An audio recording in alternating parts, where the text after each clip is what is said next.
కూడా సమైక్యపరిచే విధంగా అందరినీ సంఘటితంగా ఒక చోటకి చేర్చాలని నరసాపురం కేంద్రంగా చేసుకుని నరసాపురం పట్టణంలో ఉన్నటువంటి వలందరి రేవులో ప్రతి నెల అమావాస్యకి గోదావరి మాతకు హారతి కార్యక్రమం జరుగుతుంది. కాశీలో గంగా హారతి ఎలా జరుగుతుందో అదేవిధంగా ఇక్కడ నరసాపురం పట్టణంలో వలందరి రేవులో గోదావరి హారతి కార్యక్రమం విశ్వ హిందూ పరిషత్ బజరంగ్ దళ్ ఆధ్వర్యంలో జరపబడుతోంది. అది ఈ నెల 20వ తారీఖు గురువారం సాయంత్రం 5:30 గంటల నుంచి ప్రారంభమవుతుంది.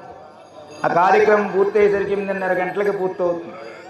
తప్పకుండా ప్రతి ఒక్కరూ కూడా ప్రతి హిందువు కూడా ఆ కార్యక్రమంలో పాల్గొని జయప్రదం చేయవలసిందిగా విశ్వ హిందూ పరిషత్ బజరంగ్ దళ్ తరపున మీ అందరికీ కూడా తెలియపరచడం జరుగుతుంది. జై శ్రీరామ్, జై జై శ్రీరామ్, జై శ్రీరామ్, జై జై శ్రీరామ్, జై శ్రీరామ్, జై జై శ్రీరామ్. అందరూ కూడా అగరబత్తి ధూపం చూపించండి. మే ధూపా సురవిరాజ్యదోపాధిపాదితాః ఓదా బ్రహ్మ పవిత్ర